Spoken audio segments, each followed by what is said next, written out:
Let's jump into now the 11 through 20 of our mock draft 3.0. Ricky Widmer, take it away. Well, starting off the Clippers at 11, going with Wendell Carter Jr. out of Duke. Then at 12, Kevin Knox going to the 76ers out of Kentucky. Shai Gilgeous-Alexander, the guard from Kentucky, following Kevin Knox. He goes to the Clippers. Then the Nuggets at 14 going Lonnie Walker, the guard from Miami of Florida. 15, the Suns taking Robert Williams out of Texas A&M. And then the next pick after going with Troy Brown out of Oregon. Daniel Gafford, center from Arkansas, going to the 76ers. Wizards at 18 going with Chimezie Metu from USC. Spurs going Anthony Simmons from high school. And then Zaire Smith, the guard from Texas Tech, going to the Jazz.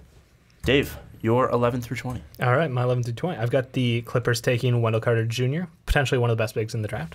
This is just a big loaded draft. The 76ers going with Colin Sexton. The Clippers taking Robert Williams. And the Nuggets taking Shai Gilgeous-Alexander. Then the Suns double pick, they'll go Mitchell Robinson and Zanin Musa. The 76ers taking Lonnie Walker.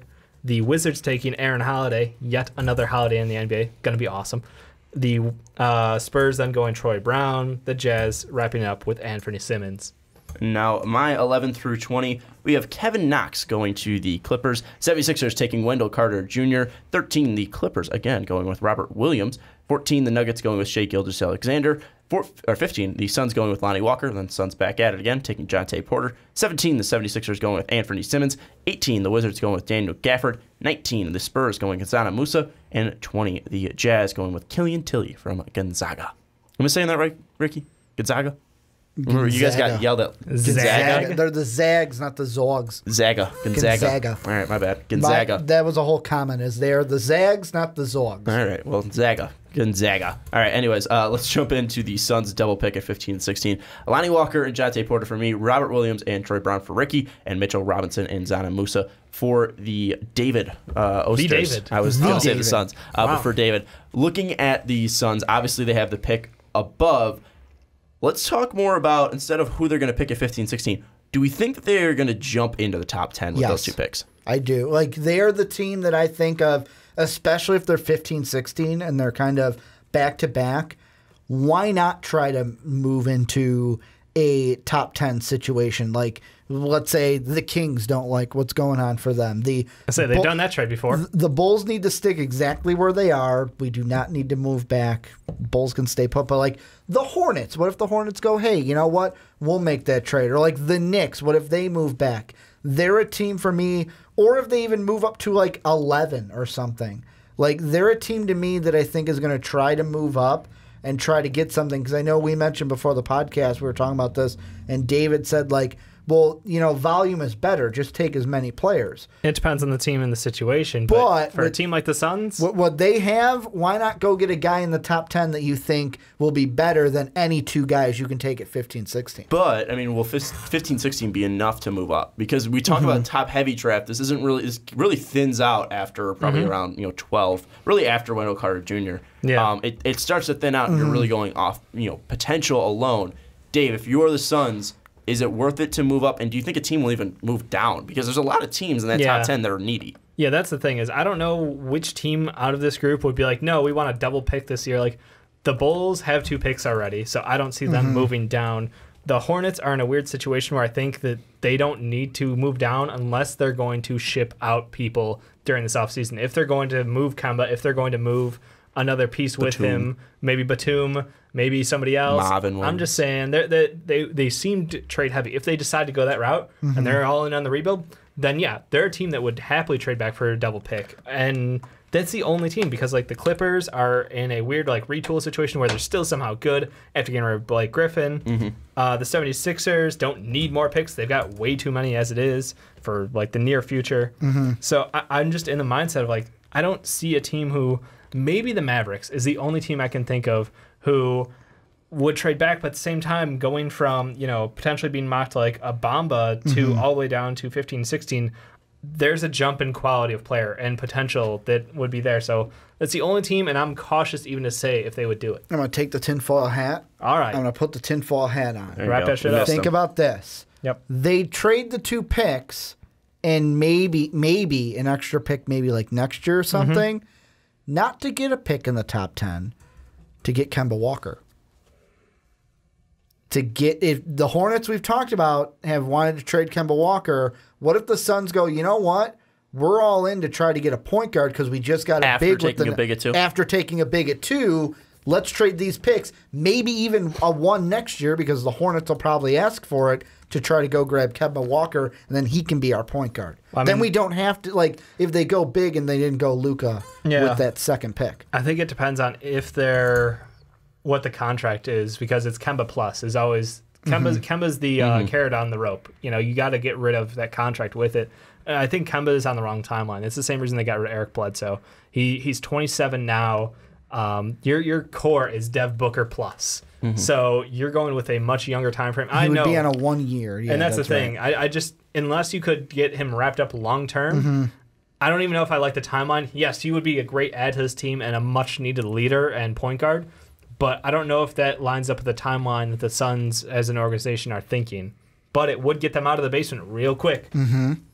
Yeah, I don't know. It's not the craziest thing I've heard. Yeah, that's not tinfoil, Ricky. That's actually logical. Yeah. You threw me for a loop. I was expecting something batshit. I'm sorry. Yeah, I was thinking, like, fucking, let's bring back Gary Payton. I was going for the Grizzlies. I figured he was going for that Grizzlies pick. Yeah. No, not that high. You know what? I see what you mean. I wouldn't be crazy. I think I agree with Dave just in the fact that it's a contract that really kills. If he was signed for 3 years or like 3 more years, 2 more years, I would totally see it. But it's just the fact that he's going to be done after that season. I mean, you have to commit money to Kemba, and then you're going to have Devin Booker's contract come up, Josh Jackson's come up. Like, it's going to be you're going to get real tight with that cap. Well, so I think the player fits there. I just think it's the contract that's here. The only thing that I think would have to deal with just to make the contracts work is you would probably have to do both first this year, and the players would be so Kemba's contract's a $12 million deal. What if they did like we've got Josh Jackson. He's our guy for the future. He's right now slotted at the 3. Dev Book would be at the 2. What if they do move a TJ Warren? And TJ Warren, it's basically TJ Warren for Kemba, plus we're giving you these first rounds or whatever other pick that the Hornets try to get. And then you have a starting lineup of Kemba, Dev Book, Josh Jackson, then whichever 4 you want to throw in Tyson Chandler after he would still be under contract for next year. But they're going to get stuck with either, like you said, Marvin Williams or, like a Nick Batum. Yeah. Unless you can try to get that and then flip that player. I'd like Batum, though, on that team. He's not a bad player, but he is $24 million, $25 million, $27 million. How long is that contract for? It's 3 years? The 2018 is the 24, then 2019 is 25, 2020 is a No, I'm just saying how long option. So like 3 years? Yeah, so it's a player option for the next. Okay, so he's going to take that. Yep. I don't know. So 2021 is when he's an unrestricted free agent. The thing is that Nick Batum off my bench with Booker, Jackson, Chris or Bender at the 4, and then Ayton at the 5 with Kemba Walker as a 1. That team potentially could compete. Yeah, it'd be awesome. But like the thing is, I don't want to pay $24 million to Nick Batum off my bench. Yeah. So I think there's something there, but I think ultimately the Suns are going to stay there. I mean, they might move a pick. Maybe they move that 16 to get a player, a little, someone who's cheaper if they want a point guard that's already developed, or a younger guy like Moutier. How they gave up on him. I don't think Moutier is exactly, but someone in that vein. I think ultimately they're not going to get back in the top 10. You threw me for a loop on that one. Is there another? And here's maybe me thinking now outside the box. Is there another team not in the top 10 that they could try to target in the same way, where it's like, hey, you give us your veteran that we're sought after, like Kemba for the Hornets. I think the Clippers would listen, but they've already got 2 picks. That they use. You're talking about more picks isn't good? No, if you're the Clippers, you don't want more picks? But I don't know what the fuck the Clippers are doing. Could you imagine? They have a wizard as their player. Think about whatever. this. Think about this. I don't know his title anymore. Now I've got the real tin hat going on. Wizard. The Jerry Wizard. Suns Jerry Wizard. Work out a trade. Don't even know who it is. Don't even worry about that. What if the Clippers were able to get both of the Suns picks and then said, all right, 11, 13, 15, 16, who in the top 10 wants them? We're going for a top 5 pick. See, but we're going for a top pick. But the thing is like, yeah, you got a ton of picks there, but it's about the quality and not quantity. Yeah, like that's the problem. In the top 5, like the Cavs have no reason to do that. Or the Magic, you need a star on that team. The Hawks, you need a star on that. Maybe, and the Hawks already have a ton of picks there. Yeah, they've got like 3 in the draft, so you're not gonna get the Suns The because Hawks the could Suns just are already redraft their entire team at that point. But it wouldn't get better. Is the problem Yeah. because the odds. But on they'd taking, still be winning, Dave. I think when they lose, they win. I think we will know more about the Suns moving up when we get closer to when the lotto's actually set. I look at those two, and I can't remember who it was, but there have been tweets sent to like me specifically. Hey, what do you think about the Suns moving up to where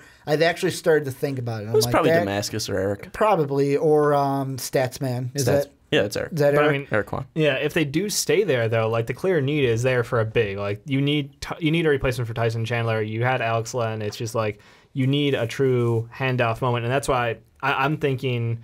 Personally, I've got Mitchell Robinson going. Ricky, you've got Robert Williams going, and Sean, you actually have Jonte. Like I think I have Ayton going at 1. Right. So the thing is that I think defensively down low they're gonna be fucking bad. Yeah. But also Robert Williams is already off the board. Mitchell Robinson I think is more of a stretch. Not stretch player, but more of a reach there. Yeah. Could you imagine? And I know in mine it's Jaren Jackson, but let's say Ayton does go to them.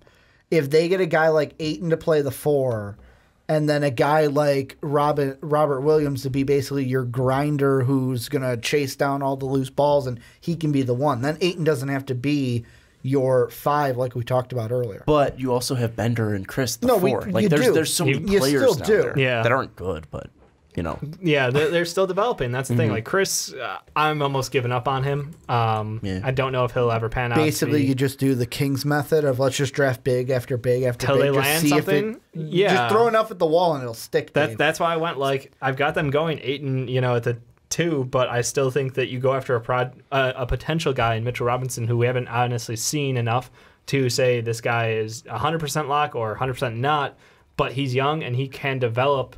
I don't know. That's kind of where I landed. And then the other one was just Zonin because just get a shooter. Get somebody who really can just launch that ball. Well, the thing that I like about Ricky's is you get Robert Williams there, and I think pairing him with DeAndre Ayton, I think the thing is if you go Jaren Jackson, you can't go Jaren Jackson, Robert Williams. Well, because I did. the best thing about those 2 players are their defensive abilities. Right. So, and I know Jaren Jackson can stretch it out a bit. But I think the thing is that it's just Robert Williams is just strictly a defensive athletic freak. Yeah. I don't think there's a ton of offensive to his game. So I like pairing an Ayton with Robert Williams. But I think with my pick of the Suns, and then going Lonnie Walker and Jonte Porter, Lonnie Walker is more of a wing than a point, which is obviously not what they need. But Shai Gilgeous is off the board. Anthony is more of a combo guard. There's not a true point guard out there. I think with Lonnie's athleticism, maybe there is that ability to get the point guard out in him. And from, I think it was, I looked this up last night. I think it was from January 13th to the college game, not the college game, to the tournament game. Yeah. I think he was averaging around 5 assists a game. No, it was 2.5. But it was, but since January 13th, Lonnie Walker put up 14.5 points per game, shooting 36% from 3, 41% from the field, 2.6 rebounds, 2.5 assists, 1 steal as well. I think there's also the defensive upside to him as well, where if Dev Book is out there or Dev Book is off the floor, you could probably pair those guys 1-on-1. I just think that you look at Lonnie Walker and the potential is too much. The potential's there to go away from him. It's just with the Suns again, they have so many picks, but they have one specific need, and it's the Suns they shouldn't go with Trae Young. No, at 2 because they need, or Colin Sexton at 2 because it's too much of a reach. And then already at 15, 16, there's no point guard there. Right. So that's the thing with them is I would rather, you just go with BPA, best player available. Let's go with Lonnie Walker and then Jonte Porter. I'm putting in that potential there. 6'10", athletic, big dude already. I mean, I think that this kid could be something special in the NBA. So that's why I went Lonnie Walker and Jonte Porter. But I think that the 15, 16 thing, and this is why we talked about moving up to the top 10, is that the guy that they need isn't there at 15, 16. Yeah. Well, and I mean, that's exactly it. Because, for me, I think I originally had Lonnie Walker or Gilgeous Alexander going there. But then after last night's game, the order shift. And it's great. Now none of those players are available to where my next guards, Simmons, Smith, and Thomas, it's none of those are exactly what I want for the Suns. That's why I'm gonna start it right now. The hype train keep an eye on the Hornets and the Suns to make a deal to get Kemba Walker in Phoenix. That'd be interesting. But Not the craziest thing I've heard. It's again the contract that's really holding me back on that one. Yep. But let's move out to the Spurs, who are at 19. Crazy that, I mean, Dave, we kind of talked about this. I think you were the one that mentioned it. I forget what topic. Was it Kawhi that we mentioned it? We usually talk about Kawhi with the Spurs. Dave was ready to say that the Spurs aren't making the playoffs. Yep, that was it. At some point, they were out of the playoffs. They're back in it, but still, at 19, the Spurs are. Looking at the Spurs, and Kawhi's going to come back hopefully soon. We're hearing that talk now. Apparently, didn't Pop come out and say that he'd be surprised if Kawhi came back this year? No. The recent tweets. Am I thinking further back? Thursday, I think, was supposed to be his first game, but I don't think he officially returned. But looking at the Spurs, what do the Spurs need at 19? And is 19 an efficient spot for them to get what they need? Or is that a team that, again, we saw them move up to get Kawhi because they loved a player? Is this a team that could possibly move up? This is a team that, honestly, they're a transition franchise. They're going from the old guard of having Tony Parker, Manu, and like Paul Gasol, basically at this point, is their old man core. And that was cool and all. And we all had fun with that era. But this is Kawhi. Kawhi needs a team. He's got DJ right now who is growing as a starting point guard. And I think that they honestly need to build out their depth of young players. So honestly, like if I could see them trying to get another pick, because this is a team where their free agency, like their last hit was definitely getting Aldridge to come. But I could see them, maybe we don't have faith that we're going to be able to pull in somebody else.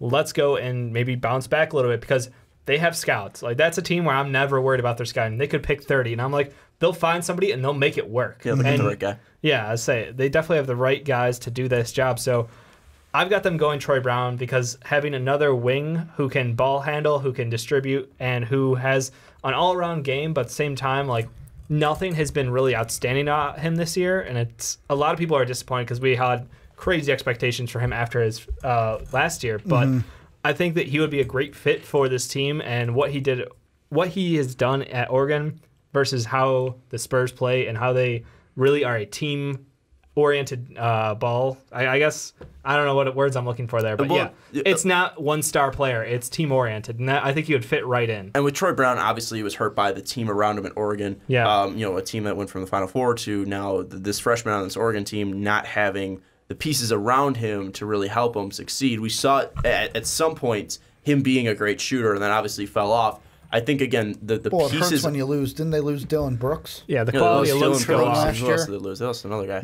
Yeah, I can't think your quality of looks go way down when you don't have shooters around you. Well, and that's the thing is he also was he wasn't getting the open shots like he was early in the season, and it's something with him that the physical tools are there. Yeah, it's just, is the basketball abilities there, and was it just the product of a bad team? I think Troy Brown's a nice fit there, but again, I look at this team and I think I agree with what you said first is that they need more players, Ricky. They need more picks. They need to accumulate these players, and maybe they start moving some of the pieces already on their team to get that. But again, maybe you look at the Hawks with 2 picks at 24 and 30. Maybe they move down and the Hawks move up to get a guy. I think that would be a total Spurs move. By the way, you know who they did lose? Cash considerations. That's who they lost. Oh, Jordan Bell. I forgot about that. Because at first I'm thinking, I'm like, I knew there was someone Who's the other guard they lost, though? It was Dylan Ennis. They lost Dylan Ennis. They lost Boucher, who was Bell and Brooks, and then Tyler Dorsey. Yeah, Dorsey. Was the big Dorsey, yeah. But for me with the Spurs, like, the thing I look at is